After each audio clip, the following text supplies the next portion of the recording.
नमस्कार साथियों, स्वागत है आपका हमारे YouTube चैनल में।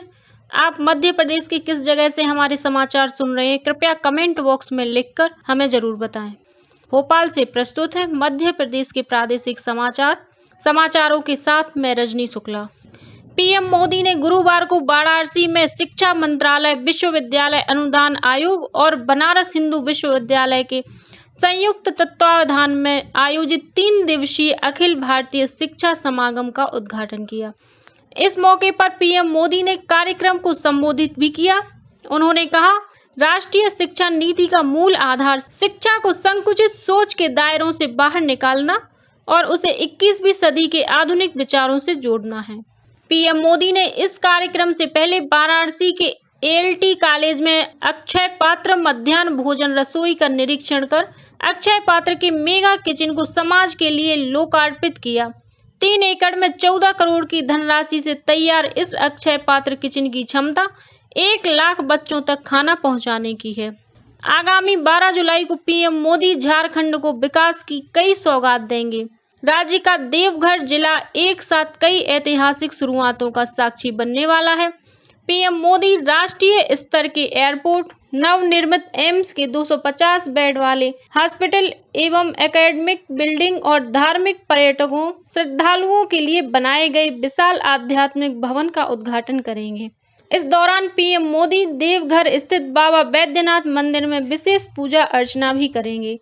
वे यहां पूजा करने वाले देश के पहले प्रधानमंत्री होंगे। पूर्व एथलीट पीटी ऊषा को राज्यसभा के लिए मनोनीत किया गया है। इसके अलावा 3 और ऐसे नाम हैं जिन्हें राज्यसभा भेजने के लिए मनोनीत किया गया है। इनमें पहला नाम महान संगीतकार इलैयाराजा का है। वहीं दूसरा और तीसरा नाम समाजसेवी एवं धर्मस्थल मंदिर के प्रशासक वीरेंद्र हेगड़े और प्रसिद्ध पटकथा लेखक एवं निर्देशक बी विजेंद्र प्रसाद का है। मनोनीत किए गए चारों सदस्यों को प्रधानमंत्री मोदी ने बधाई दी है। मध्य प्रदेश में त्रिस्तरीय पंचायत आम निर्वाचन 2022 के तीसरे एवं अंतिम चरण का मतदान आज सुबह 7 बजे से दोपहर 3 बजे तक होगा। मतदान के तुरंत बाद मतदान केंद्र में ही मतगणना की जाएगी। शांतिपूर्ण मतदान के लिए सभी तैयारियां पूरी कर ली गई हैं। तीसरे चरण के मतदान में 40,000 से अधिक पुलिस बल की ड्यूटी लगाई गई है।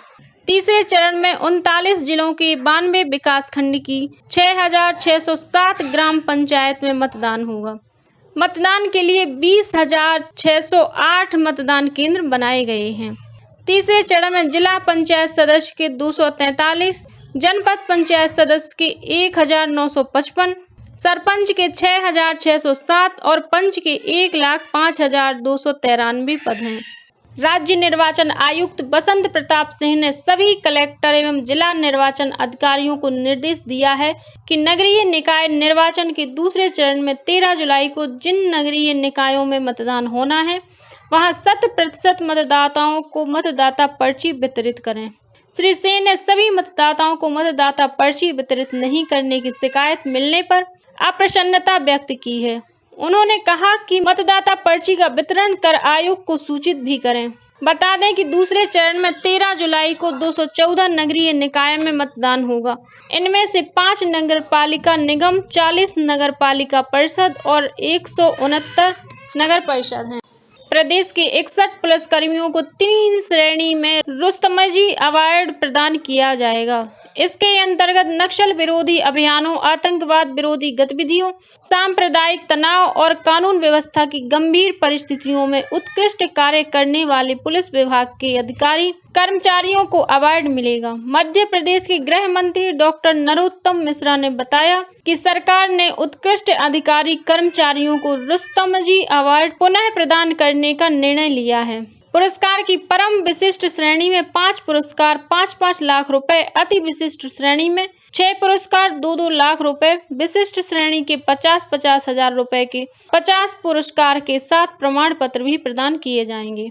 केंद्रीय वित्त मंत्री निर्मला सीतारमण की अध्यक्षता में कल इंडस्ट्रियल कॉरिडोर मॉनिटरिंग अथॉरिटी की बैठक हुई। बैठक में केंद्रीय रेल एवं उद्योग मंत्री सहित 6 राज्यों के मुख्यमंत्री वर्चुअली शामिल हुए।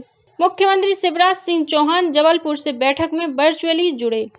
मुख्यमंत्री श्री चौहान ने कहा कि प्रधानमंत्री नरेंद्र मोदी के विजन का ही कमाल है कि देश में 11 इंडस्ट्रियल कॉरिडोर बनने वाले हैं, जो राज्यों की तकदीर और तस्वीर बदलने का कार्य करेंगे। दिल्ली मुंबई इंडस्ट्रियल कॉरिडोर के प्रेजेंटेशन में दिखाया गया है कि मध्य प्रदेश ने तेज गति से काम किया है। मुख्यमंत्री श्री चौहान ने कहा कि उज्जैन के विक्रम उद्योगपुरी के विकास में कोई कसर नहीं छोड़ेंगे। मुख्यमंत्री ने दिल्ली नागपुर कॉरिडोर के संबंध में कहा कि मध्य प्रदेश का वह क्षेत्र जहां से यह निकलेगा, वहां भारतमाला परियोजना में 330 किलोमीटर में अटल एक्सप्रेसवे का कार्य प्रारंभ कर रहे हैं।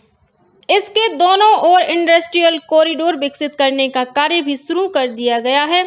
उद्योगपतियों को जमीन देने के लिए योजना भी तैयार की जा चुकी है। इसके लिए 11,000 एकड़ जमीन चिन्हित की जा चुकी है। उन्होंने दिल्ली नागपुर इंडस्ट्रियल कॉरिडोर के प्रस्ताव को प्राथमिकता से बनाने को कहा। इससे आगरा, मुरैना, ग्वालियर, गुना, भोपाल, होशंगाबाद, बैतूल और नागपुर में बेहतर तरीके से उद्योग लाए जा सकेंगे। उन्होंने कहा कि मध्य प्रदेश में कई जगह अलग अलग क्लस्टर चिन्हित कर जमीन देने का कार्य प्रारंभ कर दिया गया है। राज्यपाल श्री मंगू भाई पटेल ने स्वास्थ्य विभाग के अधिकारियों के साथ सिकल सेल एनीमिया और टीबी रोग उपचार प्रबंधन कार्यों की समीक्षा की। उन्होंने टोकन टू टोटल की कार्यनीति के साथ रोग उपचार प्रबंधन करने को कहा। राज्यपाल श्री पटेल ने कहा कि रोग स्क्रीनिंग कार्य की दिशा रोग के लक्षित समूह के निर्धारण और सघन जांच पर केंद्रित होनी चाहिए। सिकल सेल स्क्रीनिंग के लिए आंगनवाड़ी केंद्रों, प्राथमिक, माध्यमिक और हायर सेकेंडरी स्कूलों में जांच कैंप लगाकर चिन्हांकन किया जाए। पॉजिटिव प्रकरणों में सभी परिजन की जांच हो। यही दृष्टिकोण गर्भवती माताओं की जांच में भी रखना चाहिए। राज्यपाल श्री पटेल को बताया गया कि मध्य प्रदेश सामुदायिक सहभागिता के कार्यों में देश में दूसरे स्थान पर है। प्रमाणीकरण कार्यों में राष्ट्रीय स्तर पर खरगोन जिले को स्वर्ण और उज्जैन जिले को कांस्य पदक से सम्मानित किया गया है। आयुष्मान भारत टीबी अभियान में भी केंद्र सरकार द्वारा प्रथम स्थान के लिए प्रदेश को पुरस्कृत किया गया है। मध्य प्रदेश के साथ साथ राजधानी भोपाल में भी कोरोना का संक्रमण अब रफ्तार पकड़ रहा है। बुधवार को शहर में 33 नए मरीज मिले हैं, जबकि प्रदेश में बीते 24 घंटों में 117 नए कोरोना पॉजिटिव पाए गए हैं। राजधानी भोपाल में बीते 24 घंटों में 33 नए कोरोना पॉजिटिव पाए गए हैं। इस तरह शहर में एक्टिव मरीजों की संख्या अब 204 पर पहुंच गई है। हालांकि 10 मरीजों को ही इलाज के लिए अस्पताल में भर्ती किया है। 194 मरीजों में मामूली लक्षण होने के कारण होम आइसोलेशन में ही रखकर इलाज किया जा रहा है। इधर प्रदेश में बीते 24 घंटों में 117 नए केस मिलने के साथ ही एक्टिव मरीजों की संख्या 761 पर पहुंच गई है। प्रदेश में बुधवार को सबसे ज़्यादा 49 संक्रमित इंदौर में मिले हैं। जबलपुर में 11 मरीज सामने आए हैं। और अब पेश है मौसम का हाल। मौसम विभाग के मुताबिक पिछले 24 घंटों में प्रदेश के शहडोल, जबलपुर, सागर, भोपाल एवं ग्वालियर संभागों में अधिकांश स्थानों पर झमाझम बारिश हुई। वहीं इंदौर, नर्मदापुरम, उज्जैन एवं चंबल संभागों के जिलों में अनेक स्थानों पर और रीवा संभाग के जिलों में कुछ स्थानों पर बारिश दर्ज की गई। मौसम विभाग के अनुसार मध्य प्रदेश में लो प्रेशर एरिया बना हुआ है, जो बारिश करवा रहा है। अगले 24 घंटों में इंदौर, उज्जैन, नर्मदापुरम, भोपाल, शहडोल और जबलपुर संभागों के जिलों में अधिकांश स्थानों पर वर्षा या गरज चमक के साथ बौछारें पड़ेंगी। इसी तरह रीवा, सागर, चंबल और ग्वालियर संभागों के जिलों में अनेक स्थानों पर बारिश होने की संभावना है। भारी से अति भारी वर्षा की चेतावनी इंदौर, उज्जैन और नर्मदापुरम संभागों के जिलों के साथ साथ राजगढ़ जिले के लिए भी है। यहाँ के लिए ऑरेंज अलर्ट जारी किया गया है। छिंदवाड़ा, सिवनी, बालाघाट, मंडला और डिंडोरी जिलों में भारी वर्षा की चेतावनी दी गई है। इसके लिए येलो अलर्ट जारी हुआ है। इंदौर, उज्जैन, नर्मदापुरम, भोपाल, ग्वालियर, चंबल, जबलपुर एवं शहडोल संभागों के जिलों में और सागर एवं दमोह जिले में गरज के साथ बिजली चमकने या गिरने की चेतावनी जारी करते हुए येलो अलर्ट जारी हुआ है। मुख्यमंत्री शिवराज सिंह चौहान ने ग्वालियर, छतरपुर, शिवपुरी, श्योपुर और भिंड जिले सहित प्रदेश के अलग अलग स्थानों पर आकाशीय बिजली गिरने से नागरिकों की हुई आकस्मिक मृत्यु पर दुख व्यक्त किया है। इसी के साथ प्रादेशिक समाचारों का ये बुलेटिन अब समाप्त हुआ। नमस्कार।